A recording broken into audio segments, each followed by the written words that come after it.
नमस्कार दोस्तों, आप सभी का स्वागत है आपके अपने YouTube channel study with Prabhakar में। पिछली वीडियो में हमने इतिहास का परिचय समझा। अब हम इतिहास के उस दौर में प्रवेश करेंगे जहां मनुष्य ने लिखना भी नहीं सीखा था। आखिर उस समय इंसान कैसे रहता था, उसके पास कौन से औजार थे, उसने पत्थरों के औजार कैसे बनाए। इन्हीं सवालों के जवाब आज के इस अध्याय में जानेंगे। आज का हमारा टॉपिक है अध्याय 2, प्रागैतिहासिक काल, पाषाण युग की शुरुआत। इसमें हम पूरा पाषाण, मध्य पाषाण और नवपाषाण काल को सरल भाषा में परीक्षा के दृष्टिकोण से समझेंगे। तो चलिए आज की वीडियो को शुरू करते हैं। यदि आप हमारे YouTube चैनल पर नए हैं तो चैनल को सब्सक्राइब कर लें। वीडियो अच्छा लगे तो वीडियो को लाइक करें और अपने दोस्तों के साथ शेयर करें। चलिए आज की क्लास को शुरू करते हैं।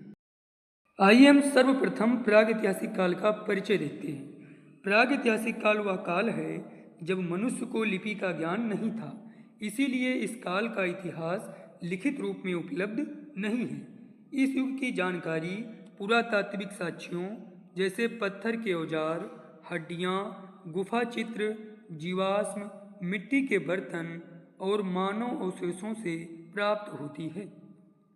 प्रागैतिहासिक काल की परिभाषा है जिस काल में मानव ने लेखन कला का विकास नहीं किया था उसे प्रागैतिहासिक काल कहते हैं।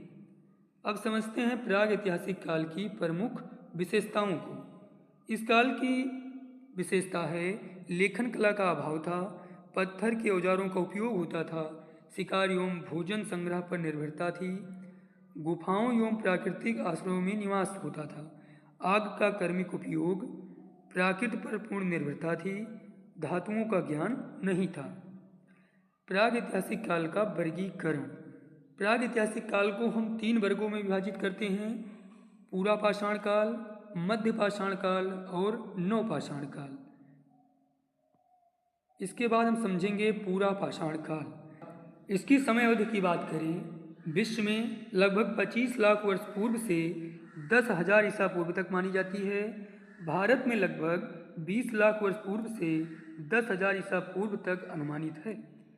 पूरा पाषाण काल की विशेषताएं: मानव शिकारी एवं भोजन संग्राहक था, स्थायी निवासी नहीं था, गुफाओं एवं नदी के किनारे रहता था, पत्थर के खुरदरे औजारों का प्रयोग करता था, परिवार एवं समाज का प्रारंभिक रूप, आग की खोज इस काल के उत्तरार्ध में हुई थी। नवपाषाण काल के प्रमुख औजार थे हाथ कुल्हाड़ी, चापर, स्क्लेपर, भाला, पत्थर की धारदार छुरी। आग की खोज मानव इतिहास की सबसे महत्वपूर्ण खोजों में से एक है। इसका उपयोग भोजन पकाना, ठंड से बचाव, जंगली जानवरों से सुरक्षा, प्रकाश प्राप्त करना, ये आग के उपयोग थे। पूरा पाषाण काल के प्रमुख स्थल जो भारत में हैं: भीमबेटका, ये मध्य प्रदेश में स्थित है, बेलन घाटी उत्तर प्रदेश में स्थित है, सोहन घाटी पाकिस्तान में स्थित है, हुनसंगी घाटी कर्नाटक में स्थित है, अतरी पक्कम तमिलनाडु में स्थित है, डीडवाना राजस्थान में स्थित है। ये सभी पूरा पाषाण काल के प्रमुख स्थल हैं और ये स्थल परीक्षा के दृष्टिकोण से बहुत ही महत्वपूर्ण हैं, इसलिए इन्हें आप एक पेपर में जरूर नोट कर लें। इनसे डायरेक्ट प्रश्न पूछे जाते हैं। बात करते हैं भीमबेटका के महत्व की। यह मध्य प्रदेश के रायसेन जिले में स्थित है। प्रसिद्ध शैलश्रय एवं गुफा चित्र है। यूनेस्को के विश्व धरोहर स्थल में शामिल है। यहाँ मानव जीवन के प्रारंभिक प्रमाण मिले हैं। अब हम बात करते हैं मध्य पाषाण काल की। बात करें इसकी समय अवधि की तो लगभग 10,000 ईसा पूर्व से 6,000 ईसा पूर्व तक मानी जाती है।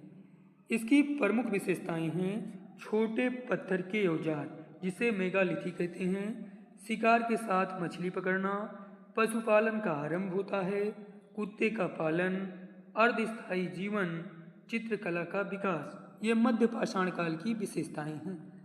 मध्य पाषाण काल के प्रमुख स्थल बागोर जो राजस्थान में स्थित है, इससे कई बार प्रश्न पूछा गया है। आदमगढ़ मध्य प्रदेश, इससे भी प्रश्न पूछे गए हैं। लंखनाज ये गुजरात में स्थित है। सराय नाहर राय ये उत्तर प्रदेश में स्थित है। मदहा ये भी उत्तर प्रदेश में स्थित है। ये भी इम्पॉर्टेंट हैं, इन्हें भी आप नोट कर लें। ये मध्य पाषाण काल के प्रमुख स्थल हैं। अब बात करते हैं नवपाषाण काल की। बात करें इसकी समय अवधि की, तो इसकी समय अवधि लगभग 6000 ईसा पूर्व से 2000 ईसा पूर्व तक मानी जाती है। भारत में क्षेत्रानुसार भिन्न है। इसे नवपाषाण क्रांति क्यों कहते हैं? क्योंकि इस काल में मानव जीवन में बड़े परिवर्तन हुए।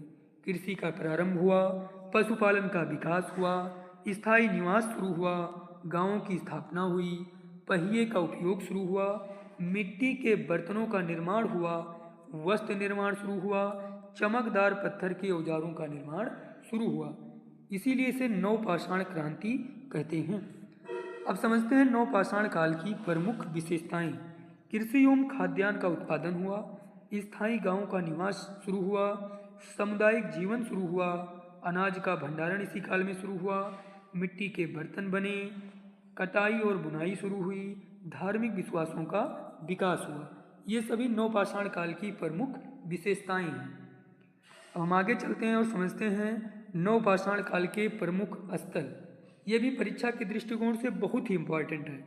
इसे समझते हैं हम लोग। बुर्ज होम जो है जम्मू कश्मीर में स्थित है। गुफ कराल जो है ये भी जम्मू कश्मीर में स्थित है। इससे कई बार इन दोनों से प्रश्न पूछे गए हैं, इन्हें नोट करते चलें। कोल्डिहुआ ये उत्तर प्रदेश में स्थित है। महागढ़ा ये भी उत्तर प्रदेश में स्थित है। चिरांद ये बिहार में स्थित है। इससे भी बहुत बार प्रश्न पूछे गए हैं। दाओजली हांडिंग ये असम में स्थित है। और पिकली हल ये कर्नाटक में स्थित है। इन्हें भी नोट कर लें, ये भी बहुत इम्पॉर्टेंट हैं। अब आगे बढ़ते हैं और देखते हैं कृषि का विकास। प्रमुख फसलें थी गेहूँ, जौ, बाजरा, चावल कुछ क्षेत्रों में उगाया जाता था। प्रमुख पालतू पशु थे गाय, बैल, भेड़, बकरी और कुत्ता।